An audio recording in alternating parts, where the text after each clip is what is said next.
하나님의 말씀 사도행전 6장 보겠습니다. 사도행전 6장 8절에서 15절 말씀입니다. 사도행전 6장 8절에서 15절 제가 봉독해 드리겠습니다. 스데반이 은혜와 권능이 충만하여 큰 기사와 표적을 민간에 행하니 이른바 자유민들 즉 구레네인, 알렉산드리아인, 길리기아와 아시아에서 온 사람들의 회당에서 어떤 자들이 일어나 스데반과 더불어 논쟁할세 스데반이 지혜와 성령으로 말함을 그들이 능히 당하지 못하여 사람들을 매수하여 말하게 하되 이 사람이 모세와 하나님을 모독하는 말을 하는 것을 우리가 들었노라 하게 하고 백성과 장로와 서기관들을 충동시켜 와서 잡아가지고 공회에 이르러 거짓 증인들을 세우니 이르되 이 사람이 거룩한 것과 율법을 거슬러 말하기를 마지 아니하는도다. 그의 말에 이 나사렛 예수가 이것을 헐고 또 모세가 우리에게 전하여 준 규례를 고치겠다 함을 우리가 들었노라 하거늘 공회 중에 앉은 사람들이 다 스데반을 주목하여 보니 그 얼굴이 천사의 얼굴과 같더라. 아멘. 사도들이 12사도들이 이제 예루살렘 교회에서 구제 사역을 그렇게 감당할 때에 여기에 문제가 생기니까 7명의 일꾼들을 뽑게 되지요. 그래서 그 7명의 일꾼들에게 그 구제 사역을 맡기고 사도들은 말씀과 기도에 전무하게 되는 그 일을 맡게 됩니다. 오늘 본문은 이제 뽑힌 7명의 그 집사들 중에서 특별히 스데반을 집중 조명하고 있습니다. 그런데 이 스데반이 나중에 7장에 가서 보면요, 긴 설교를 해요.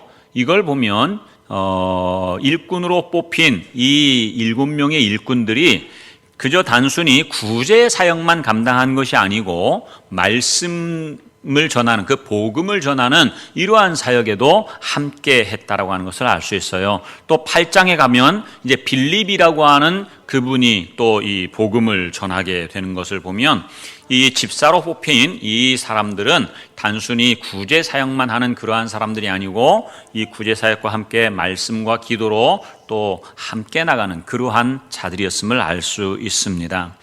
스데반을 집중적으로 조명하는데요. 스데반은 은혜와 권능이 충만해가지고 사도들과 마찬가지로 표적과 기사를 행하게 됩니다. 그런데 이때 디아스포라 유대인이라고 하는, 오늘 본문에 보면 9절에 자유민들 그랬는데요. 이 자유민들, 그 리버디노라고 하는 그러한 말인데요. 자유민이라고 하는 것은 어떤 사람들을 말하느냐면 이 이스라엘에서 태어나지 않고 외국에서 태어나가지고 이제 절기를 지키려고 이 예루살렘으로 온 사람들인데 거기에서 정착해가지고 사는 사람들이지요. 지난주에 말씀드렸던 것처럼 헬라파 유대인이라고 하고 이러한 사람들을 디아스포라 유대인이라고 하는데요. 이 디아스포라 유대인들 중에 기독교인이 아니고 이제 예루살렘 교회에 와가지고 예수를 믿는 자들이 아니고 기독교로 개종하기 이전에 그냥 아주 열심당원인 유대교인들. 이러한 사람들이 이제 회당에서 스데반과 논쟁을 벌이게 되는 것이죠. 그런데 스데반을 이기지 못하는 거예요. 스데반은 지혜와 성령으로 충만해가지고 그들과 논쟁할 때에 넉넉히 그들을 다 제압하는 거예요.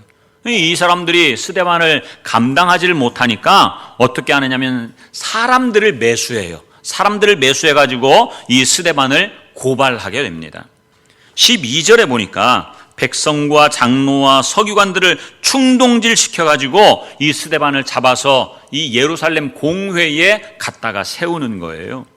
그런데 이 갖다 세울 때 증인을 갖다 붙이죠. 증인. 그런데 이 증인이 거짓 증인들이란 말이에요. 그래서 11절에 보면 사람들을 매수해가지고 그 사람들이 입에다가 무엇을 넣어주느냐면 모세와 하나님을 모독하는 말을 우리가 들었다. 스데반이 이 모세와 하나님을 모독하더라. 그 말을 우리가 들었다라고 그렇게 이제 증언하라고 하는 것이지요.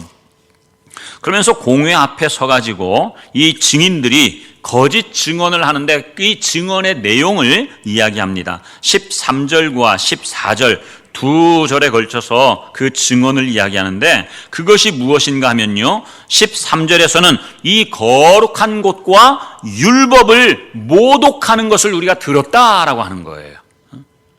거룩한 곳, 여러분 13절과 11절을 비교해서 보면 같은 내용인데 이 거룩한 곳은 13절에서는 무엇을 이야기할까요? 13절과 11절 비교하지 말고 그러면 13절에서 이 거룩한 곳은 어디를 말할까요? 네? 성전이에요. 성전을 말해요. 이 거룩한 곳은 성전이에요. 성전.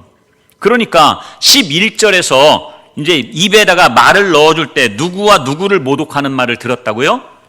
모세와 하나님. 그러면 이 거룩한 곳은 성전을 이야기하는 것이고 이 성전은 곧 누구를 지칭하는 거예요? 여기에서 하나님을 지칭하는 거예요. 그러니까 이 유대교를 믿는 유대인들은요, 철저하게 건물 성전이 곧 누구다? 하나님이다라고 하는 거예요.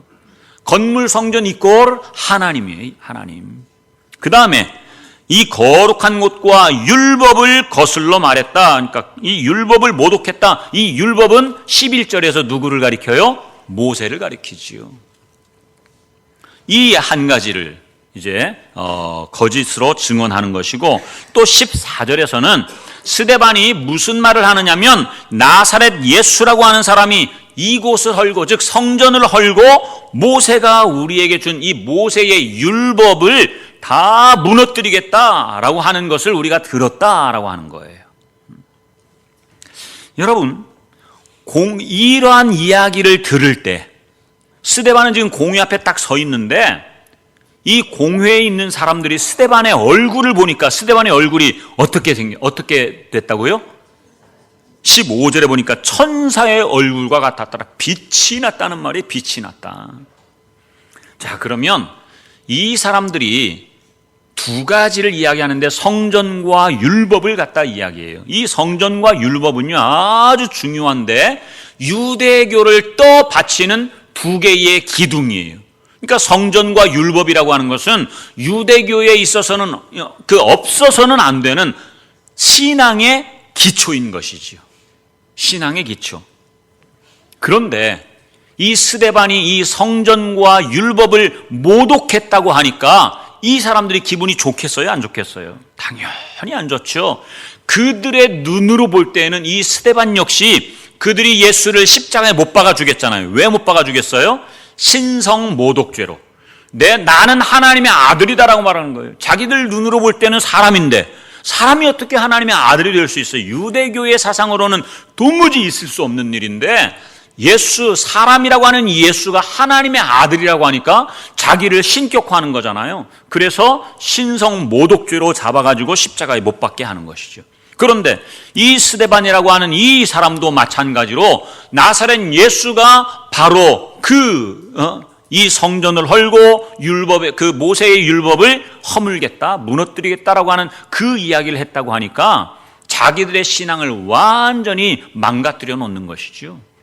그래서 이 스데반 역시 예수와 똑같은 배신자 취급을 하는 거예요. 이러한 것은 열성적인 유대인들에게는요, 참을 수 없는 신성 모독이자 또한 아주 극악한 그러한 범죄 행위에 지나지 않는 것이지요. 여러분, 그렇다면 한번 생각해 보십시오.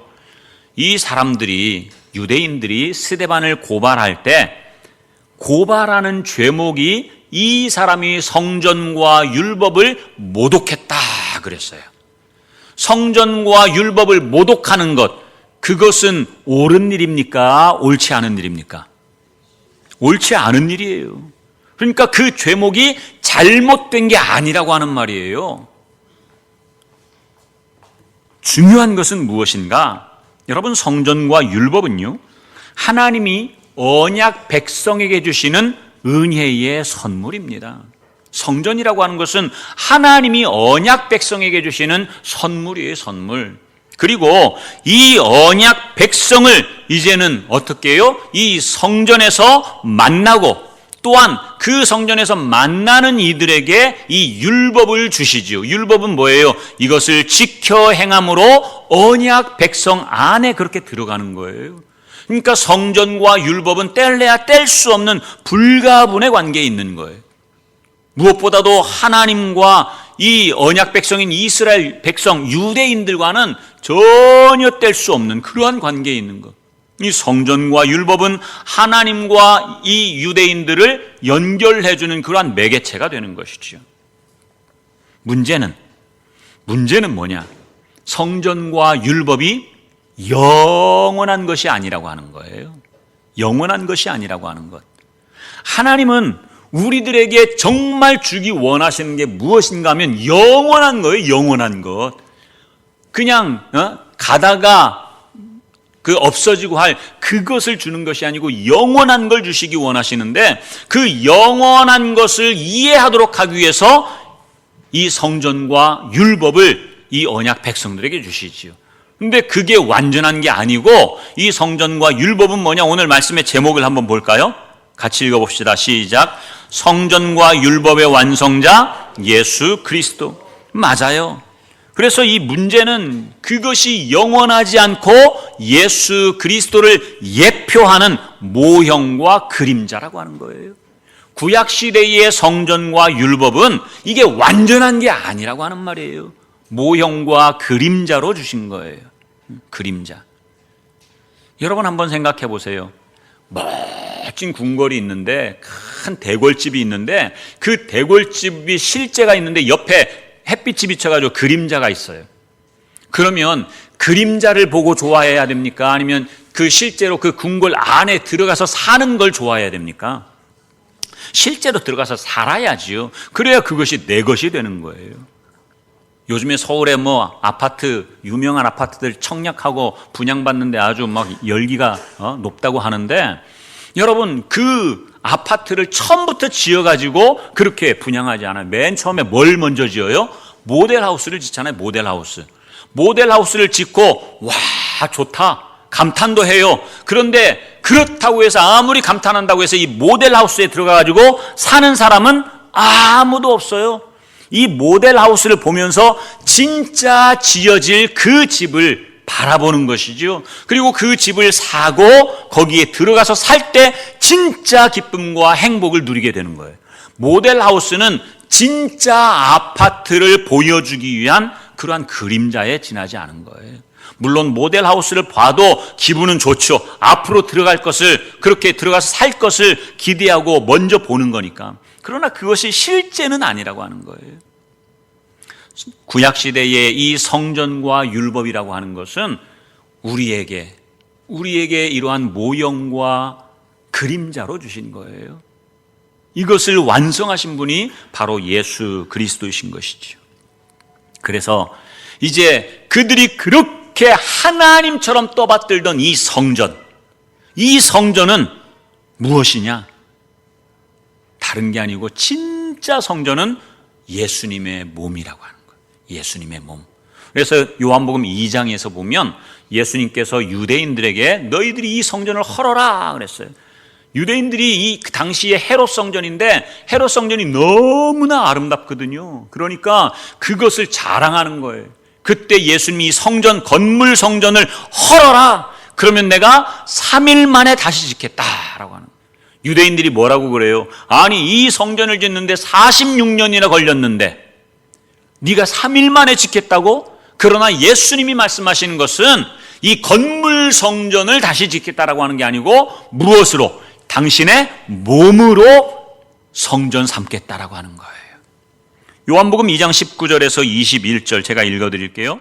예수께서 대답하여 이르시되 너희가 이 성전을 헐라 내가 사흘 동안에 일으키리라. 유대인들이 이르되 이 성전은 46년 동안에 지었거늘 네가 3일 동안에 일으키겠느냐 하더라. 그러나 예수는 성전된 자기 육체를 가리켜 말씀하신 것이라. 예수님은 당신의 육체, 십자가에 죽으시고 무덤에 들어갔다가 3일 만에 다시 살아나시는 것, 그 몸을 가리켜서 성전이라고 말씀하시는 거예요. 따라서 언약 백성에게 주신 진짜 성전은 다른 게 아니고 예수 그리스도 몸인 것이죠. 예수 그리스도의 몸. 그런데 성전은 거기서 멈추지 않아요. 거기서 그치지 않고 더 나아가서 이 성전을 무엇이라 말하느냐면 바로 내가 성전이라고 하는 거예요. 우리 각자가 성전이라고 해요. 여러분 한 사람 한 사람이 성전이고, 또한 여러분 한 사람 한 사람이 모여서 우리 공동체를 이루는 공동체가 또한 성전이 되는 것입니다. 고린도전서 6장에 보면 한번 찾아볼까요? 조금만 뒤로 가면 나오니까. 고린도전서 6장 19절 20절.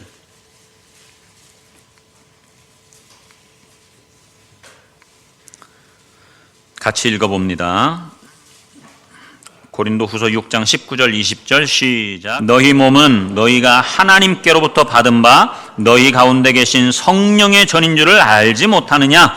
너희는 너희 자신의 것이 아니라 값으로 산 것이 되었으니 그런즉 너희 몸으로 하나님께 영광을 돌리라. 아멘. 여러분, 우리 몸은 우리 게 아니에요. 내 게 아니란 말이에요. 육신의 부모님으로부터 물려받았기 때문에 우리의 것이다, 부모님의 것이다, 그게 아니에요. 육신은 썩어질 것이지만 그러나 이것을 누가 사셨다고요? 예수님께서 사셨어요. 예수님께서 무엇으로? 주님의 피로 사셨어요. 그러니까 주님께서 값으로 사셨다라고 하는 그것이 이제는 뭐가 되는 거예요? 우리의 몸이고 우리의 성전이 되는 거예요. 성전은 그래서 우리 안에 계시는 성령님이 계시기 때문에 성전이 되는 것이죠. 이것이 바로 나 한 사람 한 사람이 바로 성전이라고 하는 것을 단수로 나타내는 거예요. 너희 몸이라고 하는 것은 단수입니다. 단수. 그런데 앞으로 가서 3장 16절 17절에 보시면 이제 우리 공동체 성전을 이야기하고 있어요. 복수로 나오죠. 복수로. 16절 17절 시작. 너희는 너희가 하나님의 성전인 것과 하나님의 성령이 너희 안에 계신 것을 알지 못하느냐? 누구든지 하나님의 성전을 더럽히면 하나님이 그 사람을 멸하시리라. 하나님의 성전은 거룩하니 너희도 그러하니라. 하나님의 성전이 거룩한데 이 성전이 거룩한 것처럼 바로 우리 몸, 우리의 공동체가 다 거룩하다라고 하는 거예요. 우리 개인도 성전이지만 공동체도 성전인데 개인 성전과 공동체 성전 중에서 오늘 이 17절 말씀 보니까 공동체 성전이 훨씬 중요한 거예요. 왜냐하면 이 공동체 성전은 서로가 화목해야 되는 것이고 연합되는 것이고 그것을 말하는 것이죠. 여러분 에베소서에 보면 우리 성도들을 바로 일컬어서 교회라고 그래요. 교회. 그런데 예수님은 교회의 뭐가 되시고 머리가 되시고 우리 성도들은 교회의 뭐가 되고 몸이 되는 것이죠. 그런데 여러분 우리 사람 보면 머리와 이 몸이 뗄 수 있어요, 없어요? 뗄 수 없단 말이에요. 몸과 머리는 항상 같이, 몸은 머리의 지배를 받아요. 머리가 지시하면 그대로 행동하는 게 몸이란 말이죠. 그러니까 머리신 예수님께서 십자가에 달리시면 우리도 어떻게 해야 돼? 함께 가서 십자가에 달리는 거예요. 예수님이 무덤 안에 들어가시면, 머리가 무덤 안에 들어가면 몸도 어떻게 해요? 무덤 안에 같이 들어가는 거예요. 같이. 머리는 들어갔는데 몸은 나 안 갈래 할 수가 없단 말이에요. 명령을 내리면 같이 가는 거예요. 그것이 로마서 6장 4절 말씀이잖아요. 그러므로 우리가 그리스도와 함께 죽은 것 같이 죽고 세례를 받음으로 그와 함께 장사되었나니, 주님이 십자가에 죽으시고 주님이 무덤에 장사되시면 몸인 우리들도 교회로서 함께 십자가에 죽고 함께 무덤에 장사되는 것입니다. 그것이 바로 교회인 거예요. 뗄래야 뗄 수가 없는 거예요. 그래서 히브리서 한번 보실래요? 히브리서 2장 11절 말씀을 보세요. 히브리서 2장 11절 말씀 보시면 거룩하게 하시는 이와, 여기 거룩하게 하시는 이는 예수 그리스도를 말하고요. 거룩하게 함을 입은 자, 여기는 성도를 말해요. 그래서 거룩하게 하시는 이와 거룩하게 함을 입은 자, 즉 예수 그리스도와 성도들이 다 어디에서 났다고요? 한 근원에서 났대요. 한 근원이 어디로부터 난 거예요? 하나님께로부터 난 거예요. 하나님께로부터 하나님의 아들 그리스도는 생명을 받아서 태어났고, 또한 우리들도 어떻게 해요? 처음에는 아담의 생명으로 이 땅에 태어나지만, 그러나 진짜 생명인 아들의 생명은 어떻게 해요? 영접하는 자 곧 그 이름을 믿는 자들에게는 하나님의 자녀가 되는 권세를 주셨으니 이는 혈통으로나 육신으로나 사람의 뜻으로 나지 아니하고 누구로부터? 하나님께로부터 났느니라. 하나님께로부터 태어났다는 말이에요. 진짜 생명은 하나님께로 태어났어요. 그래서 한 근원으로부터 나게 된 것이고, 그러므로 우리를 뭐라 부른다고요? 형제라고 부르시는 거예요. 형제라고 부르시는 거예요. 예수님과 우리는 형제예요, 형제. 제가 말씀드렸죠. 그래서 우리 남자들은 예수님을 부를 때 뭐라고 부르면 돼요? 형, 큰형이에요, 큰형. 여기도 뭐 바로 우리 형들이 있으니까 제일 큰형이에요. 우리 여자분들은 뭐라고 부르면 돼요? 큰 오빠라고 부르면 돼요. 그냥 멀리 예수님 그냥 거룩하고 대단한 분이시니까 막 그렇게 생각하면 거리가 멀어져요. 그러나 우리가 형제란 말이에요. 우리 형님이고 우리 오빠가 되는 거예요. 그런 관계. 그래서 예수님과 우리는 한 성전이고 한 교회가 되고 머리와 몸이 되는 그러한 관계로서 뗄 수 없는 관계예요. 그러니까 이제는 더 이상 건물 성전이 아니고 예수님과 우리가 하나 되는, 연합하는 참된 성전이요 참된 교회로서의 그러한 삶을 살아가야 되는 것이지요. 그럼 두 번째, 율법도 마찬가지예요. 율법은 예수님께서 완성하시는 것입니다. 완성하시는 것. 예수님이 말씀하시기를 율법을 폐하러 오신 것이 아니고 완성하러 오셨다 그랬어요. 마태복음 5장 17절 앞에 나올 거예요. 우리 같이 한번 읽어보십시다. 내가 율법이나 선지자를 폐하러 온 줄로 생각하지 말라. 폐하러 온 것이 아니요 완전하게 하려 함이라. 율법이나 선지자를 폐하러 온 것이 아니고 율법과 선지자를 완성하러 왔다라고 하는 거예요.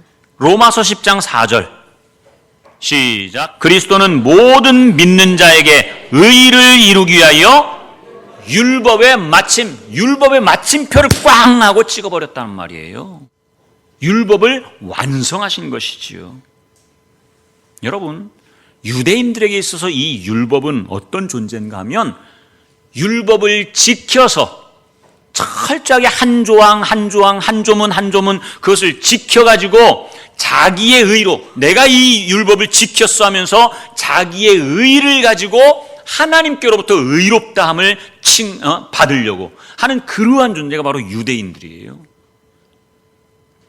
그러나 여러분, 진짜 하나님께로부터 의롭다함을 받는 것, 칭의라고 하죠. 칭의.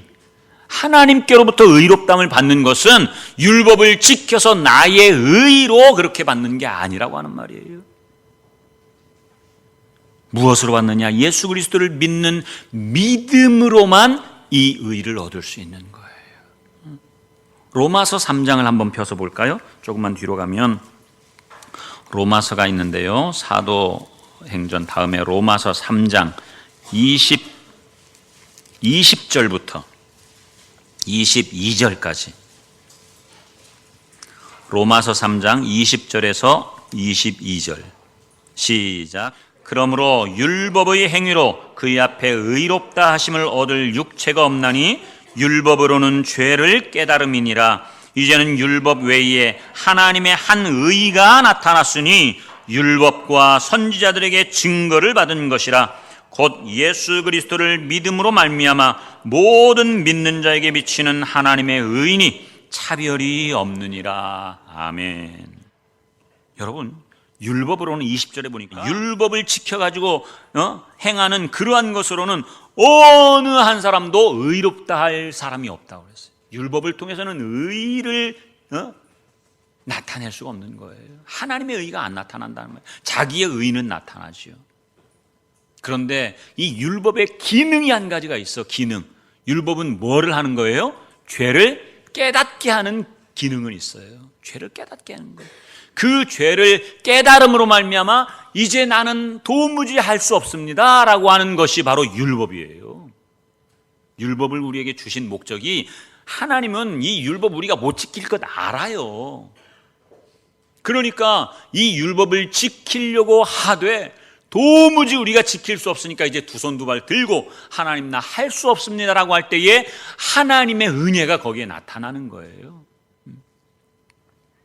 그리고 21절에 보니까 율법 외에 또 다른 하나님의 의가 나타났대요. 또 다른 하나님의 의가 무엇인가? 그것이 바로 율법과 선지자들이 증거한 것이라고 그랬어요. 율법과 선지자를 한마디로 표현하면 뭐가 될까요? 여러분, 율법은 모세오경이에요. 선지자는 구약 성경의 선지서들을 말해요. 그러면 모세오경과 선지서를 다 합하니까 뭐가 돼요? 구약 성경이 되는 거예요. 구약 성경. 그래서 이 모든 구약 성경이 증거한 것이 또 다른 한 의인데, 그 또 다른 한 의가 뭐라고 그랬어요? 22절에 보면 곧 예수 그리스도를 믿음으로 말미암아 모든 믿는 자에게 주시는 하나님의 의라고 그랬어요. 예수님을 믿는 거예요. 여러분, 구약 성경은 이 율법과 선지자가 누구를 가르치고 누구를 증거하는가? 다른 게 아니고 예수 그리스도를 증거하는 성경이란 말이에요. 요한복음 5장 39절에 보니까 예수님께서 친히 말씀하시지요. 너희가 성경에서 영생을 얻는 줄 생각하고 이 성경을 연구하는데 이 성경이 누구에 대하여? 나에 대하여, 내게 대하여, 예수에 대하여 증거하는 것이다 라고 하는 거예요. 결국은 이 율법과 선지자 곧 구약 성경 자체가 예수 그리스도를 증거하는 거예요. 그런데 유대인들은 그것을 못 보니까, 진짜 실체를 보지 못하니까 그림자만 붙들고 이것이 진짜인 양 그렇게 나가는 거죠. 바울은요, 철저한 유대인이었습니다. 이 바울은 그래서 성전과 율법을 수호하는 수호자였어요. 그가 얼마나 이 일에 열심을 다했든지 예수 믿는 자, 당시 유대교를 믿는 유대인들은요, 예수님을 십자가에 못 박은 자예요. 그러니까 예수를 믿는 그리스도인들은 다 어떻게 해요? 잡아서 옥에 가두든지 아니면 죽이든지 해야 되는 그러한 존재들이었죠. 바울이 이 일에 앞장서서 갔어요. 그것도 자기 나라만 아니라 이웃 나라인 그 다메섹에까지 가가지고 예수 믿는 자들을 다 잡아 옥에 가두려고, 죽이는데 앞장서기도 하고 그랬잖아요. 그래서 우리 빌립보서 한번 찾아볼래요? 빌립보서 3장 6절 말씀, 빌립보서를 펴 놓으시고 6절을 읽고 그대로 펴 놓으십시오. 6절 시작. 열심으로는 교회를 박해하고 율법의 의로는 흠이 없는 자라. 이 바울이 율법과 성전의 수호자로서 율법을 얼마나 철저하게 지켰는가. 예수 믿는 자들을 잡아서 옥에 가두고 막 죽이기도 하고 하는데 앞장서는 그런 교회를 핍박하는 거. 교회 핍박이 뭐예요? 그리스도인들을 핍박하는 거잖아요. 그런데 얼마나 열심히 있었는지 모른단 말이에요. 그런데 이것이 하나님을 기쁘게 하는 열심인 줄 알았던 거예요. 또 율법의 의로는 흠이 없는 자라. 바울은요, 이 율법을 철저하게 지켰어요. 바리새인으로서, 율법 학자로서 이 율법을 철저하게 지켰단 말이에요. 그래서 도덕적이고 윤리적인 그러한 죄는 하나도 안 지었어요. 그러니까 자기 어깨가 얼마나 올라가겠어요. 교만이 그냥 막 하늘 끝까지 올라가는 것이지요. 지키면 지킬수록 그러는 거예요. 이 율법은. 율법의 의로는 흠이 없는 자라고 이야기하는 거예요. 여러분, 그런데 이렇게 율법에 대해서 열심이고 최선을 다하고 흠이 없을 정도로 그랬던 바울이 자기의 의가 아니라 빛으로 오신 예수 그리스도를 만나고 그분을 믿음으로 말미암아 이제는 하나님이 주시는 의를 얻게 되는 거예요. 이 일을 계기로 해서 하나님에 대한 그의 신앙은 완전히 바뀌어버립니다. 반전되는 것이죠. 반전. 그래서 우리 3장 6절을 읽었는데 7절부터 9절까지 한번 읽어보실래요? 3장 7절부터 9절까지 시작. 그러나 무엇이든지 내게 유익하던 것을 내가 그리스도를 위하여 다 해로 여길 뿐더러 또한 모든 것을 해로 여김은 내 주 그리스도 예수를 아는 지식이 가장 고상하기 때문이라. 내가 그를 위하여 모든 것을 잃어버리고 배설물로 여김은 그리스도를 얻고 그 안에서 발견되려 함이니 내가 가진 의는 율법에서 난 것이 아니요 오직 그리스도를 믿음으로 말미암은 것이니 곧 믿음으로 하나님께로부터 난 의라. 이전에는 율법의 수호자였는데 이제 내가 받은 이 의는 율법으로부터 받은 의가 아니라 예수 그리스도를 믿는 믿음 안에서 하나님이 주시는 의라고 하는 거예요. 그러면서 이전에 자기가 유익하다고 생각했던 이 모든 것들을 어떻게 해요? 해로 여기고 배설물, 똥으로 여겨버리는 거예요. 똥으로. 여러분, 어떻게 이럴 수가 있을까요?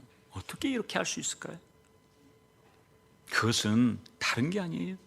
그의 눈에서 비늘이 벗겨졌기 때문에 그러는 거예요. 비늘. 실제로 그가 빛으로 오신 예수님을 만나고 나서 순간 소경이 돼버렸어요. 아무것도 육신의 눈으로는 볼 수 없었던 것이지요. 그런데 아나니아라고 하는 이 사람을 하나님이 보내가지고 이 바울에게 안수를 하라고 하죠. 이 안수를 받는 즉시 그의 눈에서 비늘이 벗겨집니다. 사도행전 9장 18절 말씀이에요. 여러분, 여기서 말하는 이 비늘은 그가 그동안에 가지고 있었던 유대교적인 어떤 신앙의 전통과 유산, 그것으로 계속해서 가지고 있었던 그러한 비늘인 것이지요. 그런데 이 비늘을 또한 구약 성경에서 무엇으로 표현하는가 하면 바로 수건으로 표현을 해요. 수건으로. 우리 고린도 후서 한번 펴보세요. 고린도 후서 3장 14절에서 18절 말씀. 고린도 후서 3장 14절에서 18절 말씀. 그러나 그들의 마음이 완고하여 오늘까지도 구약 성경을 읽을 때에 그 수건이 벗겨지지 아니하고 있으니, 그 수건은 누구 안에서 없어진다고요? 그리스도 안에서 없어지는 거예요. 바울의 눈을 덮고 있던 그 비늘은 그리스도 안에서 벗겨졌던 것처럼 바로 그 비늘이 이 수건을 이야기하는 것이죠. 예수님 안에 들어갈 때에 비로소 그 수건이 벗겨질 수 있는 거예요. 15절. 오늘까지 모세의 글을 읽을 때에 수건이 그 마음을 덮었도다. 그러나 언제든지 주께로 돌아가면, 그리스도에게로 돌아가면 그 수건이 벗겨질 것이다. 주는 영이시니 주의 영이 계신 곳에는 자유가 있느니라. 18절 같이 읽습니다. 시작. 우리가 다 수건을 벗은 얼굴로 거울을 보는 것 같이 주의 영광을 보매 그와 같은 형상으로 변화하여 영광에서 영광에 이르니 곧 주의 영으로 말미암음이니라. 아멘. 그래서 여러분, 유대교를 가지고 있었던 그러한 사람들이 눈을 다 가리고 있는 것은 다른 게 아니라 바로 이 수건이 가리고 있는 게 수건. 바울에게 있어서는 비늘이었지요. 여러분, 바울이 이 비늘이 벗겨지기 이전에 그가 배설물로 여겼던 그것, 정말 자기를 유익하게 했다라고 하는 그것이 무엇이었을까요? 조금 전에 말씀드렸던 것처럼 유대교적인 어떤 신앙의 전통과 유산인데요, 그러한 것들은 신앙적인 혈통을 말해요. 신앙적인 혈통, 율법적인 의, 내가 율법을 지켜가지고 이렇게 내가 대단한 사람이야 라고 하는 자기 자신을 드러내는 나의 의지요. 건물 성전을 하나님으로 삼고 행하는 열심들, 이러한 것들이 다 그의 눈을 비늘로 덮고 수건으로 덮어서 깨닫지 못하는 거예요. 그러나 예수 그리스도 안에 들어가면 이것들이 벗겨지는 거예요. 그래서 이전에는 그것들이 자기를 유익하게 하고 이전에는 그것이 하나님인 줄 알았는데 이제는 깨닫고 보니까 이것들이 어떻게 해요? 다 해로 여겨지는 거예요. 오히려 넘어지게 하는 걸림돌이 되고 마는 것이지요. 바울은 예수님 안에서 정말로 영생의 교제를 나누어 보니까 이게 옛날에 가지고 있었던 그것들이 다 해로 작용되는 것을 깨닫게 된 거예요. 여러분, 이것은 신앙생활에서 모든 가치가 바뀌어지는 가치관의 대전환, 요즘 말로는 패러다임 시프트라고 하죠. 패러다임이 완전히 바뀌는 것을 이야기하는 것입니다. 그런데 가치관이 궁극적으로 바뀐다라고 하는 것은 무엇을 이야기할까요? 여러분, 우리가 사람 속은 바뀌지 않아도 겉옷은 얼마든지 바꿔 입을 수 있어요. 그러나 여러분, 속에 있는 옷을 바꿔 입지 않고 그냥 겉옷만 바꿔 입으면 겉은 번지르르 하죠. 그러나 속은 여전히 더러운 모습이에요. 가치관만 바꾸는 게 아니라고 하는 말이에요. 가치관을 바꾸기 위해서 궁극적으로 바꿔야 할 것이 뭘 바꿔야 되는 거예요? 생명을 바꿔야 되는 것이 생명. 그래서 제가 여러 차례 여러분들에게 말씀드렸는데 기독교적 가치관이라고 하는 책이 얼마나 많이 나와 있어요. 기독교적 가치관. 그러나 우리가 정말 생명이 바뀌지 않고 내 안에 아담의 생명을 그대로 가지고 있으면서 기독교적인 가치관, 그리스도인은 이렇게 살아야 됩니다, 그걸 가르치면 잠시 몇 번은 할 수 있지만 그것은 너무나 힘들고 고통스러운 거예요. 그것 자체를 억지로 해야 되기 때문에 그런 것이죠. 그러나 여러분, 신앙생활은 내가 하는 거라고 그랬어요? 아니면 되어지는 거라고 그랬어요? 되어지는 거라고 그랬어요. 피동태, 수동태예요. 그것은 뭐냐면 내 안에 있는 생명이 바뀌어지면, 우리 모든 사람은 이 땅 위에 태어날 때 어머니의 뱃속에서부터 태어날 때 아담의 생명으로 태어나는 거예요. 우리 교회 안에서도 두 부류의 사람들이 있어요. 아담의 생명을 가지고 신앙생활을 하는 사람, 아니면 아들의 생명을 가지고 신앙생활을 하는 사람, 두 부류가 있어요. 우리는 그것을 판단할 수 없지만, 그러나 중요한 것은 아담의 생명 안에서 가치관만 바꾸려고 하면 힘들다라고 하는 거예요. 억지로 하게 돼요, 억지로. 그러나 이러한 가치관을 어떻게 바꿔야 된다? 내 생명이 아들의 생명으로 바뀌어지면 이러한 가치관은 바울과 같이 자동적으로 바뀌어지게 되어 있어요. 주님 안에서 비늘이 벗겨지고 주님 안에서 이 수건을 벗으니까 옛날에 나에게 유익하던 것, 옛날에 나에게 가치가 있었다라고 하는 그것들이 이제는 해로 발견되고, 그래서 다 배설물로 여길 수 있는 것이지. 여러분, 이제 우리의 신앙의 가치도 바꿔야 됩니다. 그런데 이 신앙의 가치를 바꾸는 것은 조금 전에 말씀드렸던 것처럼 궁극적으로 우리의 생명이 바뀌어지는 거예요. 생명은 어떻게 바꿉니까? 거듭남이라고 하는 것이죠. 거듭남. 너희가 거듭난 것은 썩어질 씨로 된 것이 아니고 썩지 아니할 씨로 된 것이니 곧 살아있고 항상 있는, 항상성이죠, 영원한 하나님의 말씀으로 되었느니라. 말씀과 이 말씀이 오늘날 이 시대는 이제 성령의 시대잖아요. 그러니까 말씀, 복음이 선포되는 그 자리에 성령님은 항상 함께 역사하시는 게, 함께 역사하시는. 그래서 말씀과 성령이 함께 역사할 때 거기에 뭐가 된다고요? 생명이 바뀌어지는 거예요. 아담의 생명에서 아들의 생명으로. 그런데 여러분, 아담의 생명으로 살아가는 것, 그거 아무것도 아니야, 쓸모없는 거야, 그렇게 말해서는 절대로 안 돼요. 요한복음 4장에 나오는 수가성 여인이 야곱의 우물을 끊임없이 길러 마셨잖아요. 그것은 아담의 생명으로 살아가던 그 모습이에요. 그런데 그것을 무시할 수 없는 게 왜요? 이러한 삶을 통해서 예수님을 만나게 되기 때문에 그런 거예요. 처음부터 아들의 생명을 얻는 사람은 아무도 없어요. 아무도. 모든 사람이 다 아담의 생명을 가지고 신앙생활을 하다가 그러한 과정을 통해서 아들을 만나게 되는 것이죠. 그리스도를 만나게 되는. 그러면 내 눈에 쓰여져 있던 이 비늘이 벗겨지게 되는 것입니다. 그래서 이 여인도 정말로 예수 그리스도를 만남으로 말미암아 내가 만난 그리스도를 봐라 하면서 이제는 자기가 그 야곱의 우물을 깃던, 그 물을 길어 마시던 물동이를 던져버리고 동네로 가가지고 그 그리스도를 증거하는 자가 되잖아요. 생명을 얻은 거예요. 생명. 아들의 생명으로 바뀐 것이지요. 아들의 생명으로 바뀌게 되면 여러분, 말씀을 대하는 그 자체가 바뀌어져요. 말씀을 대하는 자체. 말씀은 머리로 아는 지식이 결코 아닙니다. 이 말씀을 통해서 우리가 주님과 교제하는 그 자리로 나가야 되는 거예요.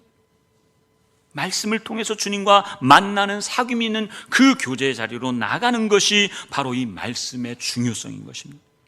성전은 건물이 아니고 바로 예수님과 나 자신, 그리고 우리 공동체, 그래서 머리와 몸된 우리 교회가 하나의 공동체로 예수님을 머리로 삼고 하는 그것이 진정한 성전이라고 하는 것입니다. 신앙생활의 본질은 무엇입니까? 많은 경우 교회들이 와서 무엇을 봉사하고 어떤 사역을 시키려고 그래요. 처음에 온 사람들도 아무것도 모르는데 일부터 시킨단 말이에요. 이 일을 통해서 하나씩 하나씩 배워가라. 그것도 하나의 방편이 될 수는 있어요. 그러나 여러분, 신앙생활의 본질은 사역이나 일이 아니고 존재라고 하는 게 존재. 하나님께서 아담이 범죄해가지고 하나님의 품을 떠날 때에 이 아담을 찾아가시면서 아담아, 아담아, 네가 어디 있느냐 하나님이 물으세요. 정말 애타하는 그 마음으로 하나님이 물으실 때에 아담이 어디 있는지 몰라서 물으십니까? 그게 아니에요. 육신의 모습이 어디 있는지 몰라서 물으시는 게 아니고, 아담아, 네가 범죄하기 이전에 내 품속에서 나와 이렇게 교제하고 나와 함께 사귐을 가지지 않았느냐? 내가 주는 그 말로, 나의 말씀으로 네가 함께 나와 교제하지 않았느냐? 지금 네가 나를 떠나서 도대체 어디 있느냐? 그의 실존 존재의 위치를 묻고 있는 거예요. 여러분, 이러한 것처럼 성전과 율법은 예수님에 의해서 완성되었고 그것으로 인해서 진정한 의미를 갖게 되는 것입니다. 그런데 여전히 구약적인 의미에서의 그러한 성전, 구약적인 의미에서의 그러한 율법, 이 말씀을 율법으로 그렇게 보고, 그래서 철저하게 거기에 헤어나오지 못하는, 아까 우리 봤지요. 고린도후서 3장 17절, 주는 영이시니 주의 영이 계신 곳에는 자유가 있느니라. 주님의 말씀 안에서 성령이 함께 하실 때 그 안에서는 진정한 자유가 있는 거예요. 여러분, 저는 여러분들에게 이 복음을 전하는 목적이 무엇입니까? 여러분들의 상황을 초월해서 상황에 매이지 않고 정말로 참된 자유를 누릴 수 있도록 하기 위한 것이지요. 주님 안에서는 이 수건을 벗고 이 비늘이 벗겨지고 자유를 누릴 수 있는 거예요. 육신적으로는 고통스럽고 고난이 올지라도 우리의 영은 날마다 하늘을 살아가는 그러한 참된 자유를 누리게 되는 것이지요. 구약의 성전과 율법은 모세를 통해서 하나님이 주셨습니다. 그런데 그 모세의 직분이 얼마나 영광스럽던지 십계명을 시내산에서 받아가지고 내려오는데 모세의 얼굴에 뭐가 났어요? 빛이 그냥 해처럼 빛나는 거예요. 그러니까 이스라엘 백성들이 모세의 얼굴을 쳐다보지를 못해. 그 영광이 너무나 빛나니까. 그런데 여러분, 참 성전이시고 율법의 마침표 되시는 그 예수님, 예수님의 이 복음, 예수 그리스도의 복음을 증거하는 사도적인 이러한 직분이야말로 그 모세의 직분보다도 훨씬 더 크고 영화롭지 않겠느냐라고 하는 거예요. 아까 우리 고린도후서 봤는데요. 고린도후서 3장 7절 말씀 한번 보십시오. 고린도후서 3장 7절 시작. 돌에 써서 새긴 죽게 하는 율법 조문의 직분도 영광이 있어 이스라엘 자손들은 모세의 얼굴에 없어질 영광 때문에도 그 얼굴을 주목하지 못하였거든. 하물며 8절, 하물며 영의 직분은 더욱 영광이 있지 아니하겠느냐.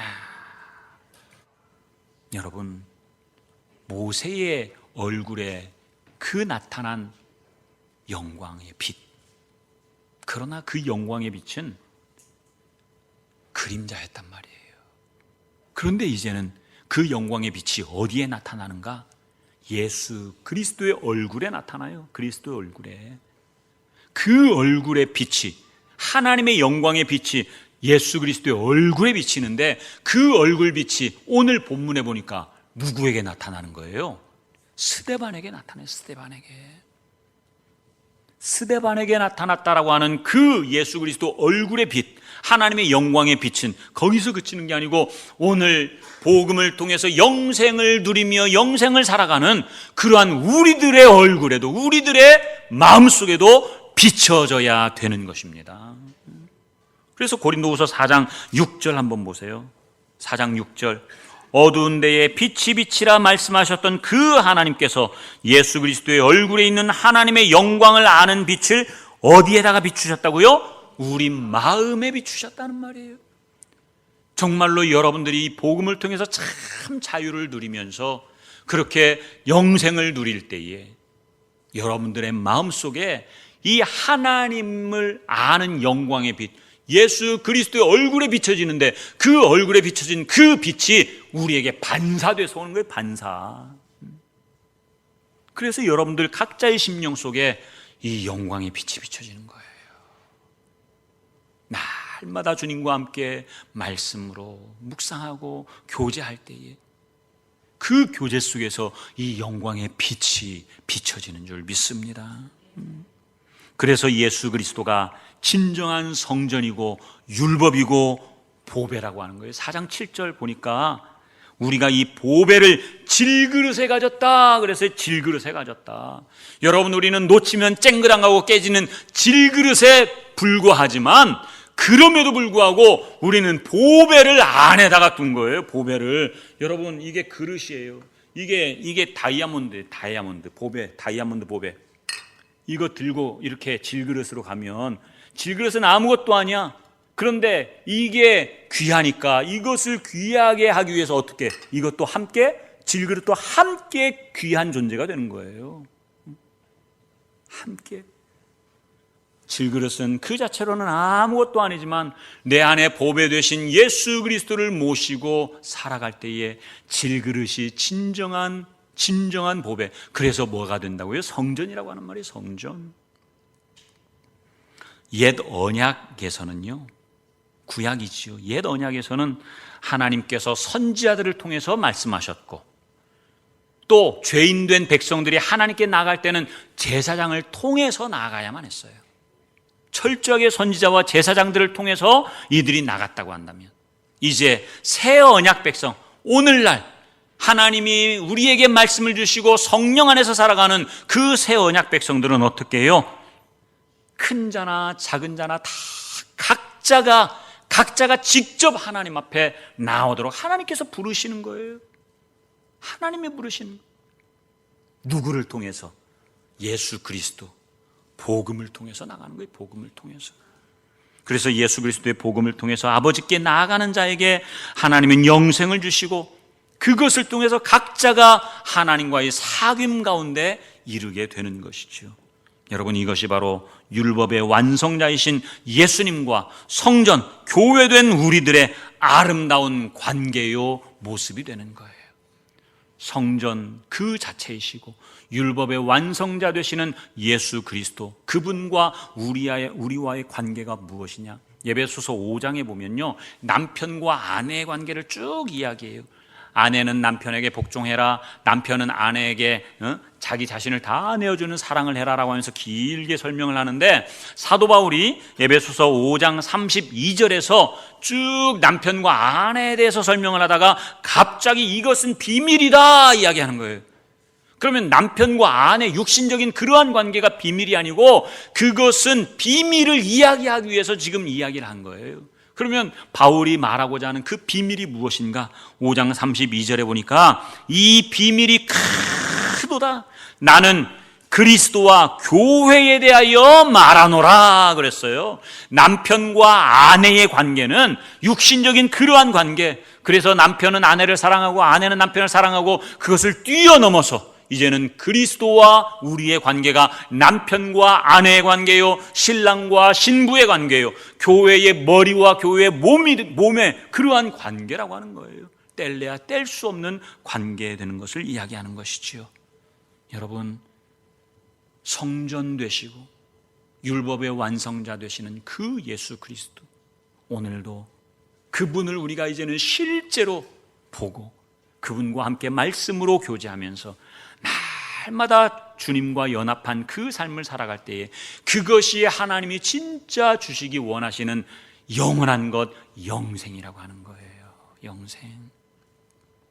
우리들 행복한 교회 성도 한 사람 한 사람, 모든 사람들이 제가 목이 터져라 말씀드리는 이 복음을 통해서 영생을 누리기 원하는 것은 주님의 그 심장 가지고 여러분들에게 전하는 또한 저의 마음이기도 합니다. 여러분, 끊임없이 여러분들에게 이 복음 전하는데 복음을 통해서 영생으로 나아가는 것이 목적이기 때문에 그러는 거예요. 그런 은혜가 우리 모든 성도님들에게 넘치기를 주님의 이름으로 축원합니다.